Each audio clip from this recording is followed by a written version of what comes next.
साथियों, नमो बुद्धाय, जय भीम, जय भारत, जय संविधान। आज पुनः मैं एक शॉर्ट वीडियो बनाने के लिए आपके समक्ष हूँ और इस वीडियो को बनाने का जो मूल उद्देश्य है वो है कि हम जिस दौर के अंदर में चल रहे हैं अभी, उस दौर के अंदर में मैं हमारे लोगों का, खासतौर से ST ST OBC माइनॉरिटी जो लोग हैं, जो भारत के मूल निवासी है, इनका विज़न ओपन करना चाहता हूँ।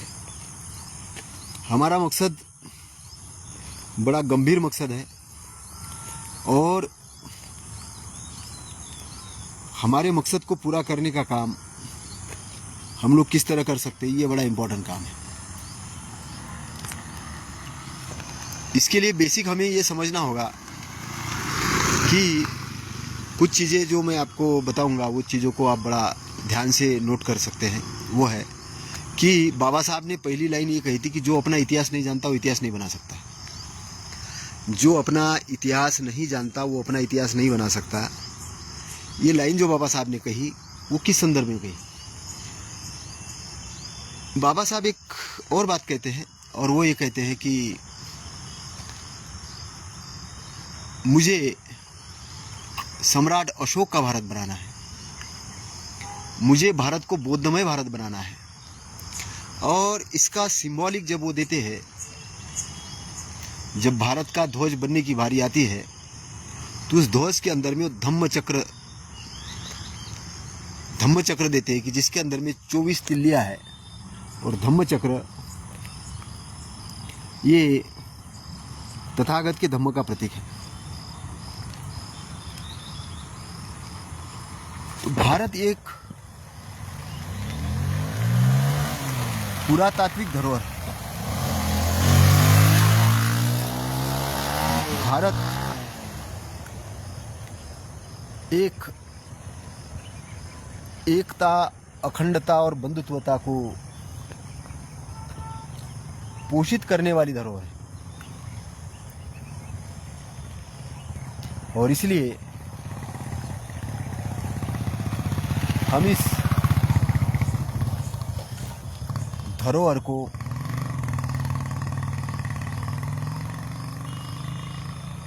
संजोना चाहते हैं, उसको संवारना चाहते हैं और सज के संवर के उस धरोहर की रक्षा करना चाहते हैं।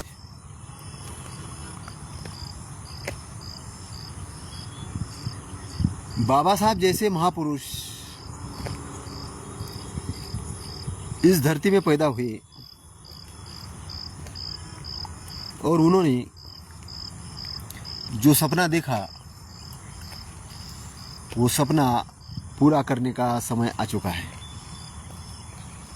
वो सपना पूरा करने का समय आ चुका है। इसलिए बाबा साहब ने कहा कि जो अपना इतिहास नहीं जानता वो इतिहास नहीं बना सकता। तो सम्राट अशोक को इतना ज़्यादा बाबा साहब क्यों मानते थे? पहली चीज़ सोचने वाली बात है। आप देखिए कि सम्राट अशोक ने जो काम किए, वो उन कामों के अंदर में अगर देखा जाए तो उनकी जो यूनिवर्सिटीज़ है, नालंदा है, तक्षशिला है, विक्रमशिला है और ऐसे बहुत सारी यूनिवर्सिटीज़ थी। और उस यूनिवर्सिटी के अंदर में सबसे बड़ी बात थी कि जो एजुकेशन लगभग होता था, फ्री होता था, फ्री ऑफ कास्ट। और उस एक एक यूनिवर्सिटी को कुछ गांव दिए जाते थे। वो गांव से उसको जो कर मिलता था, वो कर के माध्यम से, डोनेशन के माध्यम से यूनिवर्सिटी चलती थी। और वहाँ पे एक सामान्य व्यक्ति भी, जो पैसे जिसके पास नहीं है, वो भी पढ़ सकता था। तो एजुकेशन के मामले फ्री ऑफ कास्ट काम था और करीबन 64 से ज़्यादा सब्जेक्ट की स्टडी उस समय होती थी। मतलब भारत, आप देखेंगे तो भारत एक बहुत बड़ा समृद्धशाली देश था, बहुत बड़ा समृद्धशाली। तो सम्राट अशोक का जो विज़न है, सम्राट अशोक का विज़न है, जब बाबा साहब ने देखा, बड़े गहराई से देखा और जब समझा उस विज़न को, तो बाबा साहब को एक चीज़ समझ में आई कि सम्राट अशोक का जो विज़न ओपन करने का काम हुआ, वो तथागत सम्यक संबुद्ध के धम्म के कारण हुआ। और तथागत सम्यक संबुद्ध का जो धम्म है, ये धम्म क्या है? तथागत सम्यक संबुद्ध उस धम्म को व्याख्यात करने वाले व्यक्ति है। धम्म क्या है फिर? धम्म एक सुपथ है, अच्छा पथ है। उस पद पे जाके हम एक यूनिवर्स का एक मॉरलिटी के तरीके से, अच्छाई की तरफ से हम एक निर्माण कर सकते हैं। कभी कभी हम ये बोलते हैं कि उस समय घरों में ताले नहीं लगते थे, लोग निश्चिंत रहते थे, सारा शांति का वातावरण था, युद्ध नहीं होते थे। तो जो युद्ध से जो जीत हासिल की जा सकती है वही तथागत ने की एजुकेशन के अनुसार सम्राट अशोक ने धम्म के माध्यम से हासिल की। तो धम्म का शासन लाया धम्म के माध्यम से।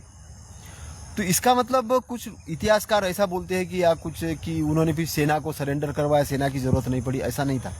सेना को और ताकतवर बनाया, सम्राट अशोक ने सेना को और ताकतवर बनाया, इतना ताकतवर बनाया कि पड़ोसी जो देश थे उस पड़ोसी देश को जब पता चलता था कि ये सम्राट अशोक का शासन है तो कोई आंख उठा के भी नहीं देखता था। इतनी बलशाली सेना और इतनी ताकतवर सेना का भी निर्माण किया था उन्होंने। तो ये किस लिए कि अगर ज़रूरत पड़ी तो उसका इस्तेमाल किया जा सके, और अगर ताकतवर सेना है तो वो सेना के कारण, उस ताकतवर साम्राज्य के कारण बाकी जो पड़ोसी राज्य थे वो अपने आप ही सरेंडर हो जाते थे। तो उन्होंने क्या किया, सम्राट अशोक ने मैत्री रूपी अपनी चेतना फैला के आसपास के कंट्री को अपने साथ में ले लिया और पूरा जम्बूद्वीप निर्माण किया।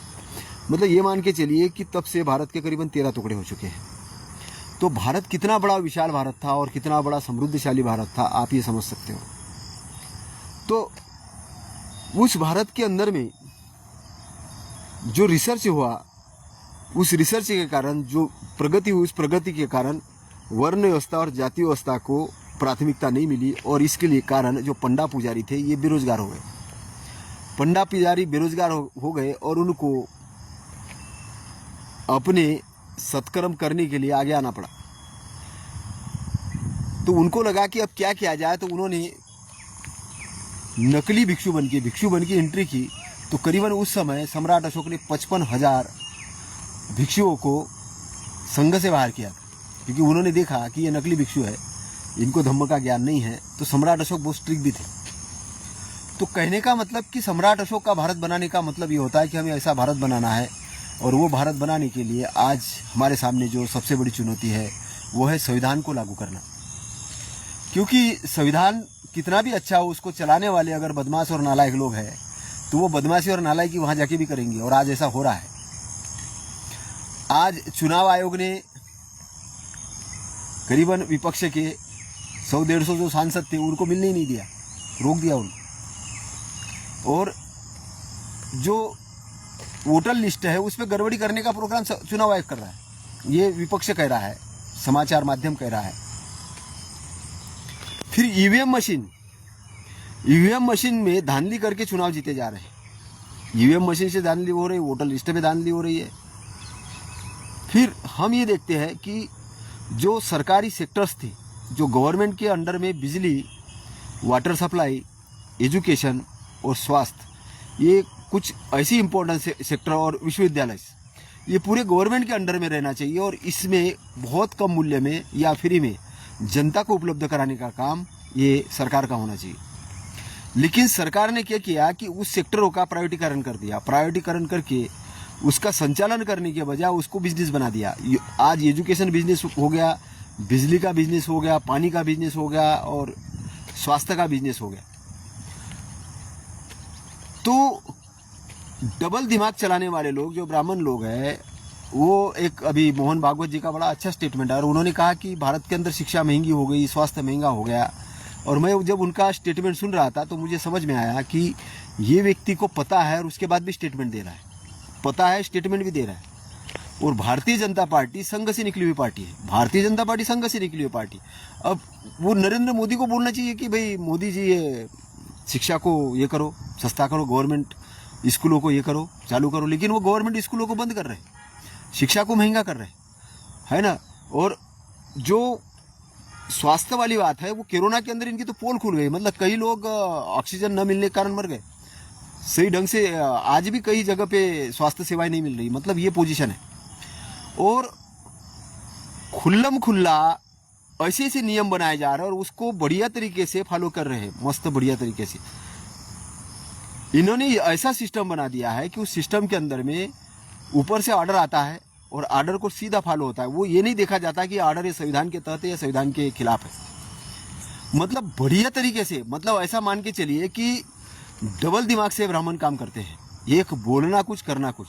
सिंपैथी लेने के लिए मोहन भागवत अपना स्टेटमेंट दे रहे हैं ताकि लोगों को ये लगे कि देखो भाई आरएसएस कितना समर्थन में, जनता के समर्थन में काम कर रहा है, राष्ट्रीय स्वयंसेवक से कितना बढ़िया काम कर रहा है। एक तरीके से सिंपैथी और देश सेवा की कितनी बड़ी भावना है, और दूसरी तरीके से स्टेटमेंट दे रहे हैं। स्टेटमेंट ऐसा दे रहा है कि देखो शिक्षा महंगी हो रही, स्वास्थ्य महंगा हो रहा है, तो आदमी को लगेगा अरे वाह यार क्या स्टेटमेंट दिया इन्होंने, बिल्कुल सही स्टेटमेंट दिया, इनसे अच्छा तो देशभक्त हो ही नहीं सकता।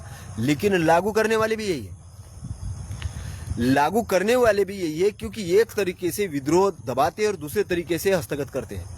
क्योंकि मैं ऐसा देख रहा हूं कि इन्होंने जिस प्रकार से हमारे गरीब लोगों की या सामान्य मिडिल क्लास की संपत्ति हथियाने का अभियान पूरे भारत भर में बैंकों के माध्यम से, सरफेसी एक्ट के माध्यम से चालू किया है, और जिसके लिए उन्होंने कलेक्टर और राजस्व डिपार्टमेंट का सहयोग लेके काम कर रहे हैं। और यहाँ पे कि डीआरटी और डीआरटी के अंदर में भी जो जजेस बैठे उनको साथ भी उन्होंने गेम करके आज औने पौने दामों के अंदर में भारत के बहुत सारे लोगों की संपत्ति हस्तगत कर रहे हैं। इसमें पंजाब का उदाहरण आया कि 80 लाख की संपत्ति 10 लाख के लिए केनरा बैंक ने हस्तगत की। एक और केस आया, उसके अंदर में उन्होंने ये किया, हमारे साथ भी ऐसे ही कुछ हुआ। तो मैं ये देखना चाहता हूँ कि चारों तरफ भ्रष्टाचार, और भ्रष्टाचार भी सिस्टमेटिक तरीके से हो रहा है। तो आर्टिकल 13, अभी हम लोग कॉन्स्टिट्यूशन पढ़ते कि कॉन्स्टिट्यूशन पढ़ो, कॉन्स्टिट्यूशन पढ़ो, कॉन्स्टिट्यूशन में लिखा आर्टिकल 13 एक बहुत बड़ा आर्टिकल है, और उस आर्टिकल में ये लिखा है कि मौलिक अधिकार को कम करने वाली, कम या खत्म करने वाली या उसको डाइल्यूट करने वाली कोई भी विधि सांसद नहीं बना सकती, है ना, सांसद नहीं बना सकती। अगर बना भी दिया गलती से तो उसको सुप्रीम कोर्ट उसको डिसॉल्व कर सकता है, उसको खत्म कर सकता है। लेकिन मैं सरफेसी एक्ट के माध्यम से आपको बताऊंगा कि सरफेसी एक्ट के अंदर में जो फंडामेंटल राइट है टोटल तरीके से वायलेशन हो रहे, फंडामेंटल राइट, मौलिक अधिकार। तहसीलदार आता है, ऑर्डर देता है, बोले कलेक्टर का ऑर्डर है, कलेक्टर क्या करता है, वो कुछ बैंक वालों से पैसे खा लेता है और वो फट के साथ ऑर्डर करता है, दूसरे व्यक्ति का सुनता नहीं है, और उसके साथ में जुड़ा होता है उसका वकील। और ब्रांच मैनेजर क्या करता है, वो पैसे लेते रहता है सामने वाले व्यक्ति से, और इधर से अपनी कार्रवाई पूरी करता है, लेटर देते रहता है, और वो एक जाल बिछा के अपने तरफ से कार्रवाई पूरी करता है, सामने वाले से पैसे ले लेता है, और कागजों के आधार पे ही रजिस्ट्रियां लगा देता है, उस संपत्ति को हड़प भी लेता है। सामने वाले को पता ही नहीं चलता, उसको तो लगता है मेरी संपत्ति पे तो मेरा ही कब्जा है, लेकिन अंदरूनी कब्जा वही कर लेता है। और वो कागज जाके डीआरटी में या अगर हम कोर्ट में जाए तो वो प्रस्तुत करता है कि देखो मैंने तो कानूनी रूप से इनसे लिया। तो बैंक का काम है पैसा लेना कि भाई मुझे पैसा देने वाला आदमी पैसा दे भी रहा, फिर भी उसकी संपत्ति को हड़प रहा। क्यों? क्योंकि उस संपत्ति का मूल्य होता है करोड़ों रुपए, उस संपत्ति का मूल्य होता है करोड़ों रुपए। और उस संपत्ति पे वो क्या करते हैं कि वो करोड़ों रुपए की संपत्ति, मार्केट के जो दलाल बैठे हुए लोग हैं, जो बदमाश लोग बैठे हैं, उनके साथ में संपर्क में ये लोग रहते हैं, और वो संपर्क में रहते उस संपत्ति को औने पौने दाम के अंदर में कब्जा कर लेते हैं। और मानवीय आधार वहाँ पे इतना गलत होता है कि घर में अगर बच्चे भी है तो उनका लाख तोड़ देंगे, घर में कपड़ा नहीं निकालने देंगे और सीधा बाहर कर देंगे, बोलेंगे जाओ, और सीधा कलेक्टर को बोलेंगे कि ये तो हमने नियम के तहत कार्रवाई की, पुलिस को बोलेंगे हम नियम के तहत कार्रवाई की, मीडिया को बोलेंगे हम नियम के तहत कार्रवाई की, सरफेस एक्ट ऐसा बना है। अब सवाल ये उठता है कि आर्टिकल 13 बोलता है कि मौलिक अधिकार को कम करने वाली कोई विधि नहीं बनाएगा, और सरफेसी एक्ट के अंदर में सीधा मौलिक अधिकार खत्म हो रहा है। तो आप बोल रहे हैं कि संविधान को हाथ तो लगा के देखो, हमारे संविधान तो हाथ तो लगा के देखो, अगर हाथ लगाओगे तो हम आपके हाथ तोड़ देंगे, लेकिन संविधान का सीधा खुल्लम खुल्ला उल्लंघन हो रहा है, सीधा खुल्लम खुल्ला उल्लंघन हो रहा है। क्यों हो रहा है? क्योंकि हमें संविधान की जानकारी नहीं है, हमें संविधान की जानकारी नहीं है, हमने बाबा साहब को ढंग से पढ़ा नहीं, हमें आर्टिकल की जानकारी नहीं है, हमें अपने मौलिक अधिकारों की जानकारी नहीं है, और इसलिए मौलिक अधिकारों की जानकारी न होने के कारण हम लोग गुलाम बने हुए हैं। फिर किसी भी धर्म का प्रश्रय नहीं दे सकता है संविधान के अनुसार, किसी भी मूर्तावादी है ना। अब यहाँ पर क्या हो रहा है कि मतलब सीता माता के मंदिर के लिए बोले 800 करोड़ सैंक्शन। ये सरकार का काम है कि 800 करोड़ रुपए सीता माता के मंदिर के लिए सैंक्शन करना, किसी धर्म विशेष के लिए बोले राम मंदिर के लिए इतना करोड़ रुपए सैंक्शन। ये सरकार का काम है क्या? सरकार का काम है स्वास्थ्य, शिक्षा, बिजली, पानी, सुव्यवस्था बरकरार करना, उसके लिए पैसा लगना चाहिए। ये मंदिरों के अंदर में, फिर मंदिरों में ट्रस्ट बनाते हैं पंडितों के, 4-6 ब्राह्मणों के, 20-25 ब्राह्मण उसमें ट्रस्ट में आ जाते हैं, और वो ब्राह्मण उसमें पुजारी बन जाते हैं, और जनता वहाँ पे दान देती है। इस प्रकार से एन प्रकारन भारत के ऊपर इनडायरेक्ट तरीके से मनुवादियों का कब्जा किया जा रहा है, और ये इसलिए किया जा रहा है क्योंकि हमारे लोग सोए हुए हैं। हमारे जो IAS ऑफिसर हैं ये गुलाम लोग हैं। अब ये गुलाम इसलिए है क्योंकि मुख्यमंत्री का ऑर्डर उनको तो पालन करना है, जो शासन में बैठा हुआ है उसका ऑर्डर फॉलो करना है। लेकिन ये बता तो सकते नहीं कि हमको ऑर्डर फॉलो करना है, ये बोलते कि हम तो बहुत पावर में, बताओ आपका क्या काम करना है, लेकिन वो काम नहीं कर सकते क्योंकि ऑर्डर फॉलो करना है। इसलिए सत्ता के अंदर जाना नंबर 1 चीज़ है। इसलिए वोटर लिस्ट की जो बात है, ईवीएम की बात है, इसलिए ईवीएम के विरोध में, वोटर लिस्ट के विरोध में पूरे भारत भर में आंदोलन छेड़ने की जरूरत है। एट्रोसिटी के विरोध में, ये सरफेसी एक्ट के विरोध में, बैंकों के मैनेजर को जो भी सरफेसी एक्ट में गड़बड़ कर रहे हैं उनके चेंबर से उनको बाहर निकाल के उनको पोस्ट से, उनको सीट से बाहर निकालने की जरूरत है, इनको ट्रैप करने की जरूरत है, इनकी संपत्ति की जांच करने की जरूरत है, क्योंकि बहुत बदमाशी कर रहे हैं, बहुत बदमाशी, अति हो गई, एकदम अति हो गई। क्योंकि हम लोग कानून से बंधे हैं, हम नियम से बंधे हैं, हम बोलते हैं कि संविधान का उल्लंघन नहीं करना है, हम इसलिए डिसिप्लिन से है ना। तो संविधान लागू होने के कारण यहाँ शांति है, बस हम लोग शांति है, लेकिन वो संविधान को नहीं मान रहे, वो तो खुल्ला संविधान का उल्लंघन कर रहे, वायलेशन कर रहे हैं। और इसलिए एक तरीके से जनता पीड़ित है, इसलिए सुसाइड रेट भारत के अंदर में बहुत ज़्यादा बढ़ चुका है। सुसाइड रेट बढ़ने का कारण है कि आदमी को लगता है कि कहीं मेरी सुनवाई नहीं हो रही, कुछ नहीं हो रहा, मेरे को सहयोग नहीं मिल रहा, तो वो परिवार ये हो रहे। छोटे छोटे बिजनेसमैन जो करीबन अभी कोरोना के बाद में आपने देखा कि हरियाणा से खबर आती, कहीं इधर से आती, कहीं दिल्ली से आती, कहीं भोपाल से आती, कहीं बॉम्बे से आती है, तो अचानक, है ना। तो ये क्यों हो रहा है? इसका कारण है कि सरकार निरंकुश हो गई है। सरकार के अंदर में जो बैठे हुए लोग हैं, ये लोग सीधे के सीधे दरिंदरे और बदमाश लोग हैं कि जिनको सरकार चलाने के बारे में जानकारी ही नहीं है। लेकिन इसका मतलब ये नहीं कि सारे लोग बदमाश हैं, कुछ लोग अच्छे हैं, जो अंदरूनी सहयोग करते हैं, वो काम करते हैं और उनके कारण थोड़ी बहुत शांति है, सपोर्ट करते हैं। क्योंकि मैं देखता हूँ कि मेरे साथ में मेरे विचारधारा के लोगों ने कभी दोगलापन नहीं किया, मेरे को सपोर्ट किया। लेकिन जो मेरे विचारधारा के, जो संविधान विरोधी विचारधारा के लोग थे, जो मनुवाद को मानने वाले लोग थे, ये मेरे दोस्त बन के आए और दोस्त बन के दुश्मनी का काम किया। इसलिए मैं आपको अपने प्रैक्टिकली अनुभव से ये बता सकता हूँ कि हमें कोई भी संस्थान बनाते वक्त मनुवादी विचारधारा के व्यक्ति को उसके अंदर एंट्री नहीं देना है। अगर आपने एंट्री दी तो आपके संस्थान गड़बड़ हो जाएगा। जैसे बीएसपी का सत्यानाश भारत के अंदर में मनुवादियों को एंट्री देने के कारण हुआ, नहीं तो बहन मायावती अभी वहाँ पे मुख्यमंत्री होती। ऐसे ही बाकी पार्टियों के साथ में हुआ। तो अभी सीधी लाइन है कि हमें संविधान के साथ में आना और संविधान के सपोर्ट में काम करना। जो पार्टी, जो लोग हमारे साथ में आएंगे, हमको अभी कोई बीजेपी का विरोध नहीं करना, ना कांग्रेस का विरोध करना, हमें विचारधारा का विरोध करना है। मैं आपको जो नई स्ट्रेटेजी देना चाह रहा हूँ, हमें सीधे विचारधारा का विरोध करना है। पार्टी का विरोध करने के बजाय हमें विचारधारा का विरोध करना है, मनुवादी विचारधारा का विरोध करना है और संविधान का सपोर्ट करना है। क्योंकि अभी जो फार्मूले जो बनेंगे, अभी एक्चुअल में संक्रमण का दौर है, इसमें बहुत सारे पार्टियों में टूटाटूट होना चालू हो जाएगा। और ये तब होगा कि जब हम जागृत होंगे, हम एक तरीके से अपना एक माहौल क्रिएट करेंगे, तो संविधान को मानने वाले लोग एक तरफ हो जाएंगे और संविधान विरोधी दूसरी तरफ हो जाएंगे।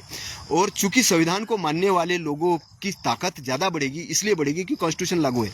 कॉन्स्टिट्यूशन लागू है तो हम सुप्रीम कोर्ट के ऊपर भी हम दबाव डाल सकते हैं कि कॉन्स्टिट्यूशन के अनुसार आप न्याय दो। हम पुलिस प्रशासन पर दबाव डाल सकते हैं, मुख्यमंत्री पर दबाव डाल सकते हैं, प्रधानमंत्री पर दबाव डाल सकते हैं, और ये हम संगठित शक्ति के रूप में कर सकते हैं। लेकिन ये कब कर सकते हैं? कि जब हमें कॉन्स्टिट्यूशन के बारे में जानकारी हो। इसलिए कॉन्स्टिट्यूशन के क्लासेस लगाने की जरूरत है। कॉन्स्टिट्यूशन इतना जबरदस्त कॉन्स्टिट्यूशन है कि इसके अंदर में वो सारी चीजें हैं कि जो भारत को एक समृद्धशाली भारत बनाने की जरूरत है। तो कॉन्स्टिट्यूशन लागू होने से क्या होगा? चारों तरफ जो अभी घटनाक्रम हो रही थी, घटनाक्रम बंद हो जाएंगे। जैसे कि वो एक इंटरकास्ट मैरिज, एक लड़की ने, ब्राह्मण लड़की ने कोई ओबीसी के लड़के के मंडल ऐसा था, उसके साथ में शादी की और ब्राह्मण बाप ने आके वो दामाद को ही खत्म कर दिया। ये घटनाक्रम कब रुकेगा? ये जनजागृति से रुकेगा। ये जनजागृति से रुकेगा तो ब्राह्मणों का भी फायदा है हमारी विचारधारा बढ़ने से। लेकिन अगर उनकी विचारधारा बढ़ती है तो उनके परिवार का नुकसान होने वाला है, उनका भी नुकसान होने वाला है, क्योंकि उनके माता बहनों पे आँच आने वाली है। क्योंकि हमारी विचारधारा के अंदर में सबका भला है, हमारी विचारधारा में सबका भला है। लेकिन ब्राह्मणों की विचारधारा में केवल ब्राह्मणों का भला है, 3.5% का भला है, उसमें ठाकुरों का भी नहीं, वैश्यों का भी नहीं, दूसरे चीज़ों का भी नहीं। लेकिन ये बेवकूफ़ बन रहे हैं, ये इनको बेवकूफ़ बनाने का वो प्रोग्राम चालू कर रहे हैं। कोई भी आता, ऐरा गहरा बाबा आता है, नत्थु खैरा बाबा आता है, और वो बोलता है कि एक लड़की शादी होने तक 25-30 साल तक 4-5 जगह मुंह मार लेती है, कुछ भी, मतलब ऐसा सेंटेंस डाल देता है, कैसा बोल देता है, कुछ भी बोलने लगते हैं, कुछ भी, मतलब कोई ये नहीं, जिनका कोई फंडामेंटल राइट्स नहीं। तो ये जो बाबा आबा है, ये एक्चुअल में मूर्ख बनाने का काम करवा रहे हैं। और ये मूर्ख क्यों बनाते हैं? क्योंकि लोग अशिक्षित हैं, लोग जानकार नहीं है। लोग जानकार क्यों नहीं है? क्योंकि हमारे जन जागरण के प्रोग्राम उतने नहीं लग रहे।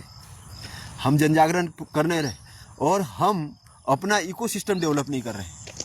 हमारे जो ज़्यादातर नेता क्या करते हैं? स्टेज सजाते हैं, भाषणबाजी देते हैं, 2-4 गाली देते हैं और चुपचाप हो जाते हैं।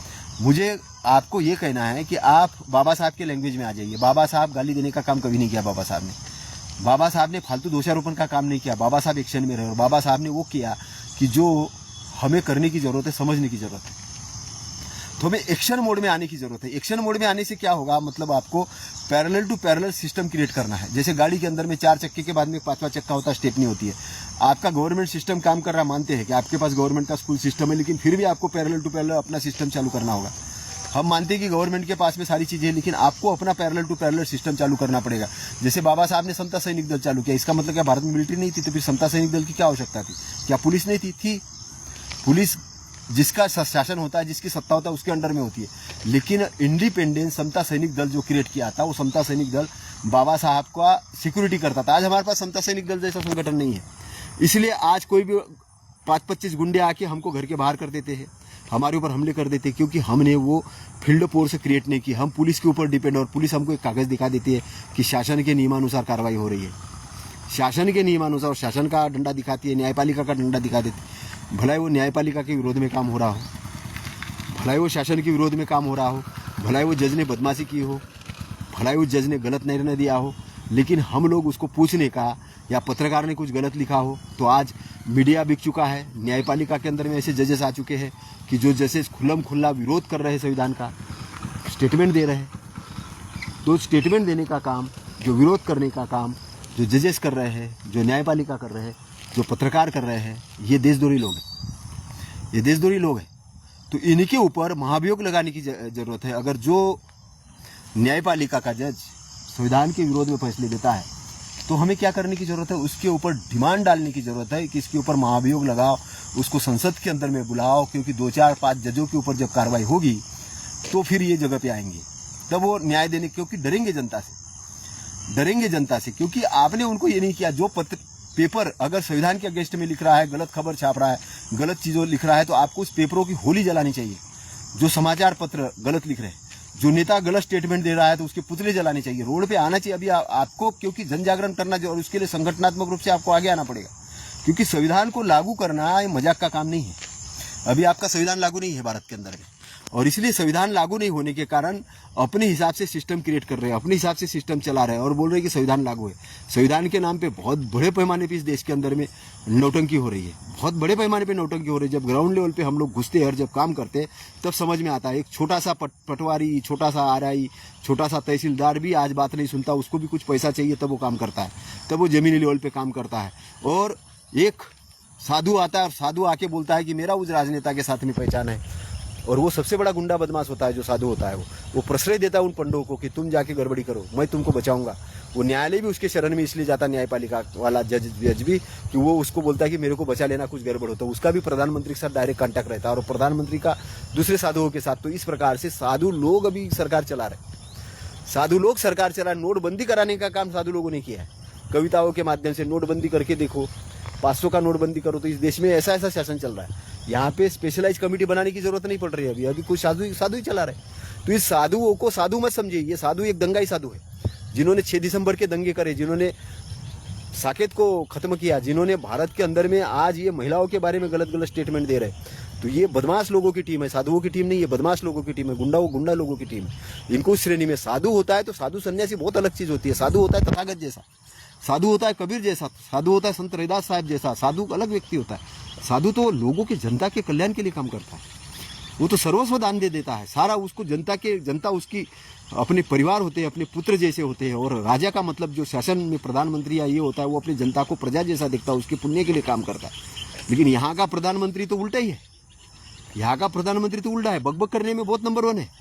और वो क्यों बकबक करता है? क्योंकि उसको बकबक नहीं करेंगे तो कल उसको लात मार के वहाँ से प्रधानमंत्री पोस्टें हटा देंगे। उसको बोलना पड़ता है कि हमारे यहाँ पे गणेश जी आए और डीएनए के माध्यम से ऐसा कुछ भी स्टेटमेंट दे देता है, कुछ भी स्टेटमेंट देने का काम करता है ना। तो यहाँ के संस्कृति के हिसाब से उसको बोलना पड़ता है, क्योंकि वो प्रायोजित किया हुआ प्रधानमंत्री है। वो इलेक्टेड नहीं है, सिलेक्टेड है। इलेक्टेड नहीं है, सिलेक्टेड है, सिलेक्ट किया उसको, और उसको तरीका दिया है कि तुम्हें ये बोलना पड़ेगा, तुम्हें ये करना पड़ेगा। मैं आज ना मोदी जी को बोलता हूँ कि तुम अगर मोदी जी आप ओबीसी के हो, ओबीसी की जनगणना करो, उनकी संख्या के अनुपात में उनको रिप्रेजेंटेशन दो। औकात है तो नहीं है औकात। जनगणना करके दिखाओगे, स्टेटमेंट करो कि हम जनगणना करेंगे और सबको प्रतिनिधित्व देंगे, हमारे कैबिनेट के अंदर में कैबिनेट सेक्रेटरीज ने बनाएंगे ओबीसी के। मैं ओबीसी का आदमी हूँ। मोहन यादव बोले मध्य प्रदेश के अंदर में, मोहन यादव बोले नहीं बोल सकते, कल ही उनका सीएम पोस्ट छीन लिया जाएगा। शिवराज सिंह चौहान शंकराचार्य की बड़ी मूर्ति लगाई, लेकिन शिवराज सिंह चौहान ने साथी के अंदर में वो आने नहीं दिया अपना बुद्धिस्ट यूनिवर्सिटी, वहाँ आने के लिए घपलेबाजी कर दी। व्यापम के अंदर तो बहुत ज़्यादा गड़बड़ी कर ली इन लोगों ने।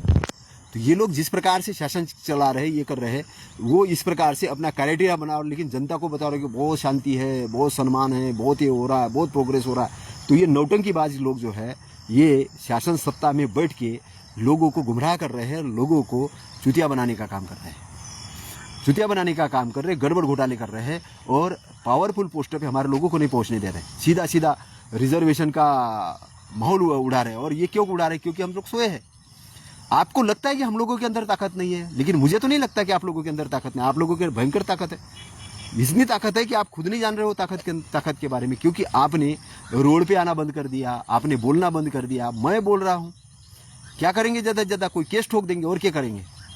उससे ज़्यादा क्या करेंगे? कुछ नहीं कर सकते उससे ज़्यादा। मेरी आर्टिकल 19 के अंदर में मेरे को अभिव्यक्ति की स्वतंत्रता है। मैं बोल रहा हूँ, सिद्ध करना पड़ेगा उनको कि मैं गलत बोल रहा हूँ करके। बोल सकता हूँ ना, मैं क्यों नहीं बोल सकता? भाई शंकराचार्य बोलता है मैं मनुस्मृति को मानता हूँ और संविधान को सेकेंडरी है हमारे लिए संविधान, तो मैं वो मनुस्मृति को मानता हूँ। मनुस्मृति को आर्टिकल 13 के अंदर में बैन है, तो संविधान को वो आदमी नहीं मान रहा है, संविधान को नहीं मान रहा है, तो वो आदमी देशद्रोह का, उसके ऊपर मुकदमा दायर होना चाहिए। लेकिन यहाँ पे तो उसकी पूजा हो रही है। क्यों पूजा हो रही है उसकी? क्योंकि लोग सोए हुए हैं। लोग अगर जागे होते तो वो आदमी की औकात नहीं थी कि मैं मनुस्मृति को मानता हूँ। ऐसा स्टेटमेंट भी नहीं दे सकता था, ऐसा स्टेटमेंट भी नहीं दे सकता था। बोलने की औकात नहीं रहती उसकी, लेकिन बोलता है इसलिए क्योंकि लोग हैं। यहाँ पे हिंदू मुस्लिम के नाम से एक दूसरे को ये इसलिए किया जाता है क्योंकि लोग सोए हुए हैं। लोग ये नहीं समझते कि इसके पीछे भी एक राजनीतिक षड्यंत्र है, इसके पीछे भी है। तो इसलिए मनुवाद को किसी भी हालत में हराना है। इस देश से मनुवाद को बायकॉट करना है। मनुवादियों ने सबसे बड़ा जो काम किया है कि अपने देवी देवता बनाए अंधविश्वास फैलाने के लिए। इन्होंने काल्पनिक चीज़ें निर्माण की, उस काल्पनिक चीज़ों ने भारत को बुद्धिहीन बना दिया। जो सम्राट अशोक का भारत था, आज बुद्धिहीन भारत हो रहा है। आज जितनी भी प्रोग्रेस दिख रही है, ये भारत के लोगों के कारण नहीं है, विदेश के लोगों के कारण है, क्योंकि वहाँ के लोगों ने ज्ञान विज्ञान की तरक्की की है। कोई बता दे कि यहाँ पे कार का इंजन यहाँ भारत वालों ने बनाया, एरोप्लेन भारत वालों ने रिसर्च किया, ये औषधि शोध करके, तो ये क्यों नहीं बताती है? बाहर से टेक्नोलॉजी क्यों मंगाते? क्योंकि यहाँ रिसर्च एंड डेवलपमेंट के क्लासेस ही कम है। यहाँ तो ये होता है कि अचानक अवतार पैदा हो गए, अचानक बुद्ध हो गए, अचानक बस पैदा होते ही बराबर ब्राह्मण हो गए, पैदा होते बराबर सब कुछ हो गए। तो यहाँ की जो परिभाषा है वो अंधविश्वास वाली परिभाषा। इसलिए जब Andrew Carnegie richest man in America बने, तो एंड्रू कार्नेगी ने क्या किया? एंड्रू कार्नेगी ने अपनी 80-90% संपत्ति दान दी। काय के लिए दी? लाइब्रेरी बनाने के लिए, यूनिवर्सिटी बनाने के लिए। लाइब्रेरी और यूनिवर्सिटी और रिसर्च सेंटर बनाने के लिए ये किया। और यहाँ पे सरकार क्या करे? सीता माता का मंदिर बनाने के लिए 800 करोड़, 25,000 करोड़ भाई साहब राम मंदिर बनाने के लिए, फिर सरदार वल्लभ भाई पटेल की मूर्ति बनाने के लिए 3,300 करोड़, फिर वहाँ पे अभी कुंभ मेला आएगा, वहाँ पे 1 लाख करोड़, फिर उज्जैनी में आएगा इतना लाख करोड़। क्या प्रधानमंत्री के बाप के घर की संपत्ति है या मुख्यमंत्री के बाप के घर की संपत्ति है? क्या मेरे बाप की संपत्ति है? जनता की संपत्ति है। जनता की संपत्ति आपको उस बजट के माध्यम से जनता के लिए उपयोग करने के लिए लगा, लेकिन आप उसका दुरुपयोग कर रहे हो, क्योंकि जनता मूर्ख है। जनता भी खुश होती है, वाह वाह हमारा धर्म बढ़ रहा है। क्या धर्म बढ़ रहा है आपका? कौन सा धर्म बढ़ रहा है? कौन से पत्थरों के अंदर में भगवान है? अरे इंसानों के अंदर में भगवान है। आज कई बच्चे बेचारे कुपोषण होकर मर रहे हैं, कई बच्चों को पढ़ाई लिखाई ढंग से नहीं मिल रही है, कई जगह पे आप देखो कई लोगों को कर्जे में है। जनता का कल्याणकारी राज्य बनाने की जरूरत है। जनता के लिए अच्छा काम करोगे, अच्छा रिजल्ट मिलेगा। क्या करोगे? नहीं तो मुख्यमंत्री बन के, प्रधानमंत्री बन के, है ना, वो सिकंदर बोलता है ना, मैं मर रहा हूँ और 2 हाथ मेरे बिल्कुल बाहर करके ले जाना, मैं कुछ नहीं ले जाने वाला। तो मुख्यमंत्री प्रधानमंत्री जी आप हो सकता है 10-10, 20-20 हज़ार करोड़ की संपत्ति बना ले, लेकिन कुछ नहीं जाने वाला। जब चिता पे आपकी चिता रखी जाएगी, आपका केवल शरीर होगा।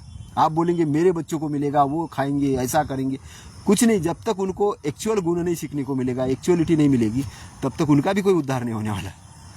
इसलिए संपत्तिशाली क्या है? संपत्ति भाई पूरे पृथ्वी के अंदर देखो, इस ब्रह्मांड के अंदर देखो क्या संपत्ति। मैं जिस पार्क के अंदर में खड़ा हूँ अभी, इतना समय मैंने गुजारा है यहाँ पे आसपास में, ये मेरी संपत्ति है। मैंने 1 घंटे के लिए मैंने मेरे जीवन के मान के चलो कि अब जितने भी साल बचे हैं, उस साल के अंदर में जितने घंटे बचे हैं, उस घंटे में मैंने आधा घंटा अगर यहाँ गुजारा, ये संपत्ति मेरी वाला। मैंने शुद्ध ऑक्सीजन ली, पेड़ों के साथ में रहा, आपके साथ बात कर रहा, ये मेरी संपत्ति होगी उतने समय के लिए। क्या संपत्ति का मतलब है? साल लोगों को दिखाओगे केवल कागजों के आधार पे हमारे पास ये संपत्ति है, लेकिन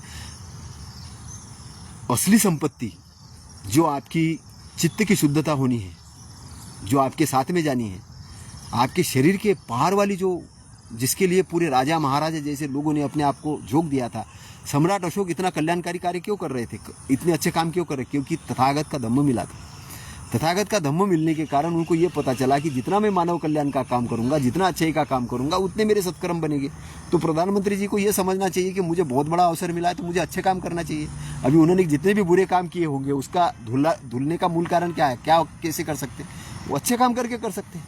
आपको अवसर मिला है, आपको अवसर केवल इसलिए थोड़ी नहीं मिला है कि कुछ पैसे वैसे दबाओ, ये करो वो करो, इधर उधर का स्टेटमेंट दे दो, उसके लिए थोड़ी मिला अवसर आपको। आपको एक बहुत महान अवसर इसलिए मिला है कि आपको कुछ अच्छे काम करने के लिए, अगर उसका आप उपयोग करोगे, अगर आप उसका उपयोग करोगे तो आपके लिए अच्छा होगा, दुरुपयोग करोगे तो आपके लिए गलत होगा। आप खुद ही बोलोगे अवसर तो मुझे बहुत अच्छा मिला था, लेकिन मैंने उपयोग नहीं किया।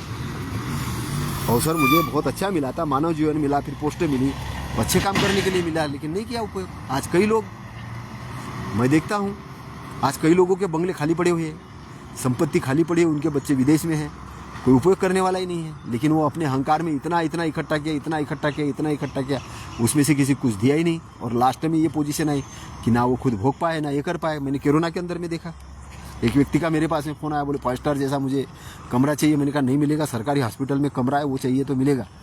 बोले वो नहीं चाहिए, मैं तो अच्छे कमरे में ही जाऊँगा। मैंने कहा जाओ। अपने घर के अंदर में गया, बंगले के अंदर में गया, क्वारंटाइन हुआ वहाँ पे, प्राइवेट डॉक्टर को बुलाया, ऑक्सीजन का सिलेंडर लगाया। लेकिन प्राइवेट डॉक्टर क्या था, प्राइवेट डॉक्टर तो क्या रात भर थोड़ी रहने वाला था, वो तो 2-4 घंटे रहा, घर चला गया। लेकिन इसका सही ढंग से इलाज नहीं हुआ तो ये आदमी मर गया।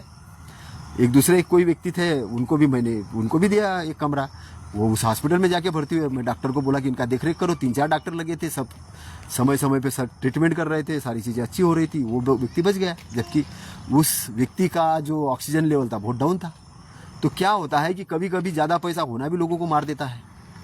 इसलिए अपने घमंड में आकर कुछ भी करना सही नहीं। लोग समझते कि मेरे पास बहुत सारा पैसा आ गया इसलिए मैं सुरक्षित हूँ, तो ऐसा भी नहीं, ऐसा भी ये भी सही चीज़ नहीं। आपके पास प्रज्ञा आना चाहिए, प्रज्ञा, इंटेलेक्चुअलिटी। इसलिए तथागत कहते हैं कि प्रज्ञा की हानि बहुत बड़ी हानि है, रिश्तेदारों की हानि बड़ी हानि नहीं है, प्रज्ञा की हानि बहुत बड़ी हानि। क्योंकि प्रज्ञा चक्षु आपके जब खत्म हो जाते हैं, तब आप कहीं नहीं कहीं गलत रास्ते पे जाते हो, गलत रास्ते पे, और गलत रास्ते का रिजल्ट गलत ही होता है। इसीलिए जो लोग अभी लोगों को परेशान करने में लगे हैं, तो उनके कर्म उनको कहीं नहीं कहीं गलत रास्ते पे ले जाएंगे। हमारे पीछे बहुत लोग पड़े हुए हैं, पेपर वाले छाप रहे हैं, कोई फ़ोन कर रहा है, कोई ये कर रहा है, कोई सरकारी एजेंसियाँ। बाद में मुझे लगा कि इनसे डरने की ज़रूरत नहीं। मैंने तो धड़ाधड़ अभी एक ने पेपर में छापा कि ये हमारा फ़ोन नहीं उठाते, ये ऐसे भाग गए इधर उधर। मैंने जिन्होंने ऐसा लिखा था उनको 4 बार फ़ोन किया, उन्होंने फ़ोन ही नहीं उठाया। क्योंकि उन्होंने फ़ोन इसलिए नहीं उठाया, उन्होंने झूठ छापा था। मैंने फ़ोन लगाया तो उनकी औकात भी नहीं फ़ोन अटेंड करने की। क्योंकि उन्होंने झूठ छापा था। इसीलिए मैं मैनेजरों के सामने खड़ा होता हूँ, पसीने निकलते हैं। उस दिन मैं तहसीलदार को खड़े खड़े डांटा और उसको बोला कि तुम इस पोस्ट पे बैठने लायक नहीं हो, तुम जो काम कर रहे हो। ऑनलाइन आके मैं ये चीज़ बोल रहा हूँ। मैंने एक IAS को बोला कि मैं अच्छा हुआ कि मैं IAS नहीं बना, क्योंकि आपकी औकात नहीं है एक ढंग से लाइन ऑर्डर कंट्रोल करने की। अब तो पंगा ले लिया, आप क्या करेंगे? शंकराचार्य के बारे में बोल रहे, प्रधानमंत्री के बारे में बोले, अब और किसके बारे में बोलेंगे बताओ? आप बोलेंगे नहीं, फिर भी जन जागरण नहीं कर रहे। क्या जन जागरण करेंगे आपके लिए? दोष लोगों के अंदर में नहीं, दोष हमारे अंदर में होता है। क्योंकि हम लोग संगठित नहीं हैं, हम जागृत नहीं हैं। हम कोई नहीं कहीं अपने घर में पड़ोस में चाहते कि भगत सिंह पैदा हो, डॉक्टर आम्बेडकर पैदा हो, है ना, पड़ोस में पैदा हो, हमारे घर में नहीं। हम तो मज़ा करना चाहते, हम तो गवर्नमेंट जॉब करना चाहते, हम लोग कंफर्ट जोन में रहना चाहते, हम लोग त्याग नहीं करना चाहते, हम लोग संगठनात्मक रूप से आगे नहीं आना चाहते, हम अपने स्कूल नहीं ओपन करना चाहते, अपने कॉलेजेस ओपन नहीं करना चाहते, अपनी यूनिवर्सिटीज़ ओपन नहीं करना चाहते, अपनी रिसर्च सेंटर ओपन नहीं करना चाहते, हम अपनी भूमि एकत्र नहीं करना चाहते। हम तो केवल रात में पार्टी करके दारू पीना चाहते हैं, 10 लोग इकट्ठा होकर दारू पीना चाहते हैं और मटन पार्टी करके हम बोलते हैं कि हम लोग कितने गरीब थे, आज तो बहुत अमीर हो गए क्योंकि हम दारू पी रहे हैं, हमने बहुत नशा कर लिया और आज कितना मज़ा आ गया है ना। हमारी पार्टी ऐसी होती है। हम बहुत बड़ी बड़ी शादियां करना चाहते हैं, 10-10, 20-20, 25-25, 50 लाख रुपए लगा के शादी करना चाहते हैं, दिखाना चाहते लोगों को हम देखो कितने अमीर हो गए। अरे शादी 50 लाख रुपए लगा के शादी करके अमीर हो जाओगे? नहीं, अंबानी में तो इतना लगाया था। अच्छा, अंबानी ने लगाया था, कितना लगा? 5,000 करोड़ लगा। उसका वर्थ कितना है? उसने अपने आय का केवल 0.1% भी नहीं लगाया होगा, 1%, 0.1% लगाया होगा। उसकी इनकम इतनी है तब वो इतना खर्चे कर सकता है। आपकी इनकम कितनी है? आपने तो अपना पूरा जीपीएफ का फंड निकाला, खर्चे वर्चे करके आपने सब खत्म कर दिया। आपने इनकम बढ़ाने के बारे में नहीं सोचा। अब हमारे पास में करीबन, अगर ये समाज की बात करूं मैं, तो करीबन कई 30-40 लाख करोड़ का हमारा तो पर साल का कंज्यूमेबल, एफोर्डेबल और ये गुड्स के अंदर में ही टर्नओवर होता होगा पूरे भारत के अंदर में। लेकिन हमारा इकोसिस्टम नहीं है, हम केवल बायर बने हुए हैं। तो वहाँ से करीबन 50% भी अगर लाभ मार्केट में बढ़ता है तो करीबन 20 लाख करोड़ के आसपास का मार्केट में लाभ बढ़ता है। लेकिन हम लोग इकोसिस्टम बनाने के लिए तैयार ही नहीं है। हमारा अपना इकोसिस्टम नहीं है। हम लोग बोलते हैं कि सरकार हमें को सर्विस दे तो हम लोग अमीर बन जाएंगे। अब सरकार कितने लोगों को सर्विस देगी? 2% लोगों को। 2% लोगों को सर्विस देगी ना, तो 2% लोग ही रोजगार में आ गए। बाकी लोगों का क्या? बाकी लोगों तो मजदूर बने हुए हैं ना। हमने अपना इकोसिस्टम नहीं बनाया, हमने अपनी स्कूल्स नहीं बनाए। हम केवल अभी दूसरों को दे रहे हैं अपने बच्चों की फीस। हमने अपने कॉलेजेस नहीं बनाया, अपने रिसर्च सेंटर नहीं बनाया, हमने अपने बुक्स पब्लिकेशन नहीं बनाया, अपने पब्लिकेशन सेंटर नहीं, हम अपने प्रवचन सेंटर नहीं बनाया, हमने अपने ध्यान सेंटर नहीं बनाया, हमने अपने रिसर्च सेंटर नहीं बनाया, हमने प्रोडक्शन हाउसेस नहीं बनाए। तो हमने क्या किया? हम केवल नौकरी करते रहे, और हमने ये कहा कि हमने बहुत बड़ा काम किया क्योंकि हमें पेंशन है 1 लाख रुपए। तो ये समाज की स्थिति है। ऐसा समाज शासक नहीं बन सकता जो गुलाम है। नौकरी करके शासक नहीं बना जा सकता, नौकरी करके पेट भरा जा सकता। शासक बनने के लिए संगठन बनाना होगा, शासक बनने के लिए बनने के लिए बाबा साहब को पढ़ना होगा, शासक बनने के लिए समता सैनिक दल जैसे संगठन खड़े करने होंगे, शासक बनने के लिए भारतीय बौद्ध महासभा जैसे संगठन खड़े करने होंगे, आरपीआई जैसे संगठन खड़े करने होंगे, और एक विचारधारा का प्रचार प्रसार करना होगा, जनजागरण करना होगा, और जनजागरण करके एक्शन में आना होगा, और एक्शन में आके कर्म करना होगा। और उस कर्म के आधार पे जो संगठन, ताकतवर संगठन बनाएंगे, उस संगठन के आधार पे हम जीत सकते हैं। लेकिन आज सब लोग बोल रहे हैं कि हम संगठन बनाने लायक नहीं है क्योंकि आपको संगठन बनाना आता नहीं है। संगठन इसलिए नहीं बनाना आता है क्योंकि आप संगठन में अपने भाई, दादा, चाचा, मामा को रखना चाहते हो। आप संगठन के अंदर में काबिल आदमी को लेना ही नहीं चाहते हो। आज मैंने देखा कि मोहल्ले मोहल्ले के संगठन बने, उस संगठन में अपने घर घर के लोग मिला के एक विहार बना लेते हैं, अपनी पार्टी बना लेते हैं। उनके दोस्त, उनके रिश्तेदार, वही 10 लोग, पिछले 10 साल से वही लोग पार्टी बनाए, उतने ही लोग हैं। और कभी चुनाव आता है तो उसमें से केवल बिक जाते हैं कि हमें 50 लाख रुपए दे दो, हमारे पार्टी का आपको समर्थन है। ऐसा हम राजनीति कर रहे हैं, है ना। कुछ लोगों ने 50,000, 1 लाख करोड़, 5 लाख करोड़ ऐसा इकट्ठा करके रख लिया, तो उनको दूसरी शासन वाली पार्टियां बोलती कि इतने यहाँ पे खड़े करना, यहाँ खड़े मत करना, यहाँ पे पैक्ट करना, नहीं करना, वो दबाव में काम कर रहे हैं। हम बोल रहे हैं हमारी प्रतिनिधि पार्टी है। तो हमें अपना कैलकुलेशन करना होगा, हमें अपने आप को समझना होगा, हमें अपने आप को जानना होगा कि हम क्या कर रहे हैं। क्योंकि हम लोग हमको ही नहीं समझेंगे, हमारे आंदोलन को नहीं समझेंगे, हमारे आइडियोलॉजिकल बेस को नहीं समझेंगे, तो हम अपना आंदोलन चला नहीं सकेंगे, हम अपना आंदोलन नहीं चला सकेंगे। और मैं ये आपको और भी चेतावनी दे रहा हूँ, और बहुत बड़ी चेतावनी दे रहा हूँ, और वो चेतावनी को बहुत ध्यान से सुनना चाहिए। इस देश के अंदर में संविधान अगर लागू होता रहता है पूरी तरीके से 100%, तो हम लोग बहुत सुखी रहेंगे, यहाँ पे सारी जनता सुखी रहेंगी। लेकिन गलती से आपने ढिलाई बरती और यहाँ पे मनुवाद काबिज हो गया ना, तो गले में मटका और हांडी वाली झाड़ू थी ना, उससे भी गलत पोजीशन आने वाली, उससे भी ज़्यादा बड़ी पोजीशन आने। क्योंकि उस समय तो वो बोलेंगे इसके कारण हमने इनको उठने दिया था, अब तो उठने नहीं देंगे, ऊपर ही उठने नहीं देंगे। आपके सारे रास्ते, तब तो पानी भी पीने नहीं दे रहे थे, शिक्षा नहीं दे रहे थे, आपके पास संपत्ति नहीं थी, कुछ भी नहीं थी। लेकिन इस बार तो पूरा दिमाग में इतना भाजीपाला करके रखेंगे, कोई अंदाज नहीं। क्योंकि उनकी प्लानिंग इतनी खतरनाक प्लानिंग है कि मैं आपको क्या बताऊं। वो प्लानिंग इतनी बेकार प्लानिंग है कि उस प्लानिंग के अंदर में वो कोई भाई भतीजावाद नहीं देखते। इसलिए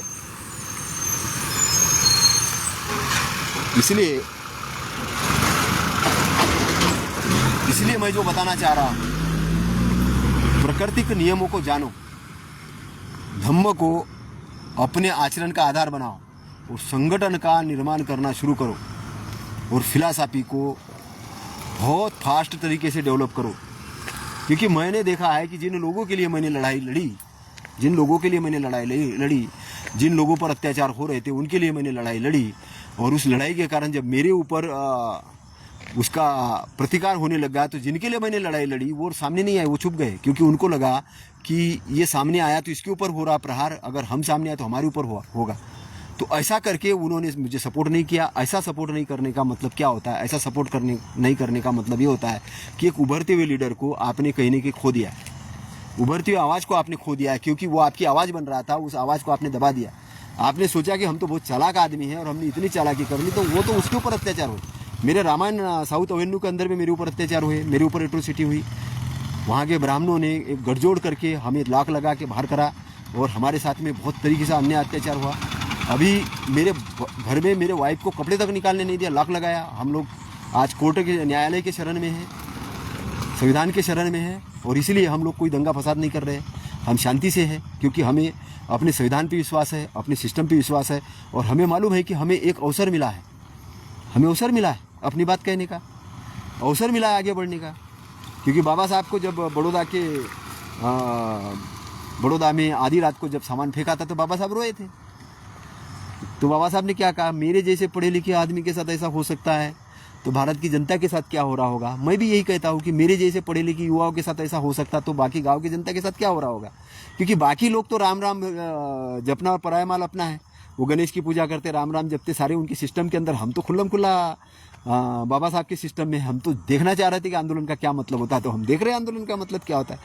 तो हमें पता है, हमें एक टेस्ट मिला है, एक सिग्निफिकेंस मिला है, और वो टेस्ट इतना बढ़िया टेस्ट है कि आदमी कहीं एक्सीडेंट होने जा रहा था लेकिन गाड़ी पंचर हो गई। तो गाड़ी पंचर होने के कारण आगे पुलिया टूटी थी और पुलिया में जाके गाड़ी गिर जाती तो हम तो मर ही जाते। लेकिन पंचर होने से क्या हो गया, गाड़ी वही रुक गई तो हमारी जान बच गई। हमारे घर में लाख लगने से हमारी जान बची है। हमारी जान का मतलब है हमारे समाज की जान बची है। क्यों मैं ऐसा कह रहा हूँ? मैं इसलिए ऐसा कह रहा हूँ क्योंकि ये इंटीमेशन है, ये एक प्रकार का सिग्निफिकेंस है, ये एक प्रकार का एक आह्वान है। जैसे बाढ़ आने से पहले पानी ज़्यादा तेज़ गति से बहता है, ऐसा एक बहाव है। उनकी इतनी हिम्मत बढ़ गई है कि ब्रांच मैनेजर, न्यायाधीश, वकील, कॉलोनी के ब्राह्मण, वो सारा मिलके एक सिस्टम क्रिएट करते, तहसीलदार, कलेक्टर, ये सारी एक मिलके एक सिस्टम क्रिएट करते, और वो सिस्टम के साथ आते और बोलते कि एट्रोसिटी एक्ट वो सब लगा के हमारे ऊपर हमला करते हैं कि देखो हमने बिल्कुल नियम अनुसार काम किया। और मैं आपको बताता हूँ कि आर्टिकल 13 का खुल्लम खुल्ला उल्लंघन है। मैं बोल रहा हूँ आर्टिकल 13 का खुल्लम खुल्ला उल्लंघन है। अब वो बोल ही नहीं सकते कि मैंने पैसा नहीं भरा। 35 लाख के लोन की जगह मैंने 45 लाख रुपए भरा। उन्होंने जब बोला तब पैसा भरा, उन्होंने मुझे बधाई दी। तो मैं तो वो देख रहा हूँ सिस्टम ना। अब क्या मोहन यादव जी मेरी सहयोग करेंगे? सीएम हेल्पलाइन से फोन आया, अरे आपका अजाक्स थाने में गए तो वहाँ पता चला कि वो हमारे लोग ही नहीं बैठे, वहाँ पे कोई और अदर वाले लोग बैठे हुए हैं। तो वो भी ये कर रहे हैं, थानेदार ये बोल रहे हैं, एसपी ये बोल रहे हैं। तो हम तो पूरे सिस्टम को खंगाल रहे हैं, मानवाधिकार आयोग को खंगाल रहे हैं, चारों तरफ सिस्टम को देख रहे हैं। हम सिस्टम का एंजॉय कर रहे हैं। क्या करोगे हमारा, क्या करोगे? लेकिन हम सिस्टम का पोल खोलने के लिए कामयाब हो जाएंगे, हो गए। हमारा नुकसान नहीं हुआ, हमारा फायदा हुआ, क्योंकि हम सत्ता के अंदर आगे बढ़ेंगे। अब हम सत्ता को ललकारने लायक बनेंगे। हम सत्ता को समझाएंगे कि तुम जो सत्ता चला रहे हो ना, उसको हम चैलेंज करेंगे। तुम्हारी औकात हम तुम्हें दिखाएंगे रोड पे कि तुम कितने बदमाश लोग हो, और तुम्हारी बदमाशी निकालने का काम भी कि एक बदमाशी कर सकता। हम भी बदमाश लोग हैं। फिर तुम संविधान को नहीं मानते हो, संविधान का पालन नहीं करते हो, तो हम तुमको मानने के लिए बाध्य करेंगे, हम तुम्हें मनवाने के लिए बाध्य करेंगे, और हम जनता के सामने जाके तुम्हारी औकात बताएंगे कि तुम किस लेवल के गिरे हुए लोग हो। तुम्हारे अंदर मानवीय अधिकार नहीं है, तुम्हारे अंदर आज भी वर्ण व्यवस्था, जाति व्यवस्था भरी पड़ी है। तुम अपने पड़ोसी को अपना पड़ोसी नहीं समझते, उसको जातिवादी आदमी समझते हो। अपने पड़ोसी को अपना मित्र नहीं मानते हो, तुम उसको जाति के रूप में देखते हो, वर्ण के रूप में देखते हो, और उसके साथ एट्रोसिटी करते हो। आज भी भोपाल जैसे शहर के अंदर में तुम ये काम कर रहे हो। इसलिए तुम एकदम नीचे और गिरे हुए लोग हो। तुम एकदम नीचे और गिरे हुए लोग हो, और नीचे और गिरे हुए लोगों की संस्कृति के साथ हम कैसे रह सकते? बिल्कुल नहीं रह सकते। हमको तो खुशी है, और हम रहेंगे तो स्वाभिमान से ही रहेंगे, सम्मान से ही रहेंगे। कोई फर्क नहीं पड़ेगा हमें। हमें कौन क्या ऑब्जेक्शन लगाएगा? चोरी का ऑब्जेक्शन लगाएगा, चोर आदमी है, ये है, खा के भग गया, इतना ऑब्जेक्शन लगा सकते और क्या कर सकते। इससे ज़्यादा उनकी औकात ही नहीं लगानी। क्यों लगाएंगे? क्योंकि वो कहीं नहीं कहीं से हमारे पैसे चोर लेंगे, हमारी संपत्ति चोर लेंगे और फिर हम ही बताएंगे इनके पास कुछ नहीं है। इस प्रकार से जैसे तथागत गौतम बुद्ध की पूरी विद्या है, पूरी कला है, चोर के उनके विहार और स्तूप चोर के अपने नाम से कर लिए और अपने नाम से करके तथागत का यहाँ देश से नैनाट कर दिया। लेकिन फिर भी तथागत तो जापान में गए, थाईलैंड में गए, कोरिया में गए, चारों तरफ फैली उनकी महिमा और चारों तरफ फैल के आज करीबन 85 देशों के अंदर में। और तुम्हारे नकली भगवान कहीं दिखते भी नहीं है, केवल तुम यहाँ पे धूर्त बन के लोगों को अन्याय अत्याचार कर रहे हो। लेकिन जिस दिन ये लोग जाग जाएंगे उस दिन तुम्हारी भी कोई औकात नहीं बचेगी। और तुम इसलिए गर्वान्वित हो कि तुमको ये मालूम है कि ये अहिंसक लोग हैं, ये कुछ गड़बड़ करने वाले लोग नहीं हैं। लेकिन अभी पानी सर से ऊपर चला गया है, हमें अपने प्रोटेक्शन का अधिकार कॉन्स्टिट्यूशन ने दिया है। और मौलिक अधिकार, हमारे फंडामेंटल राइट जब खतरे में आ जाएंगे, हमारी जान की बाजी आ जाएंगी, तो हमारी जान बचाने के लिए, अपनी जान बचाने के लिए हम तुम्हारी भी जान ले सकते हैं। हमारी अपनी जान बचाने के लिए, क्योंकि हमें युद्ध के नियम पता है कि युद्ध जानबूझ के हम नहीं करेंगे। लेकिन अगर तुमने अपनी औकात ज़्यादा ही दिखाने की कोशिश की तो हमें उस लाइन पे आना पड़ेगा और हमें डायरेक्ट युद्ध करना पड़ेगा। यहाँ पर हमसे ये आशा मत करो कि हम अहिंसावादी रहेंगे। हम अपना भाई जन कल्याण के विरोध में तुम काम कर रहे, कोई आतंकवादी के हाथ में देश थोड़ी सौंपेंगे।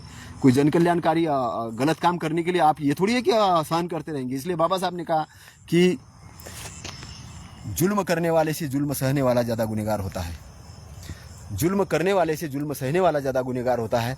और इसीलिए हमें जुल्म नहीं सहन करना है। इसलिए इस मनुवादी व्यवस्था को हम उखाड़ के फेंकेंगे, क्योंकि हमें किसी भी लेवल पे इस देश के अंदर में शांति भंग नहीं होने देना है।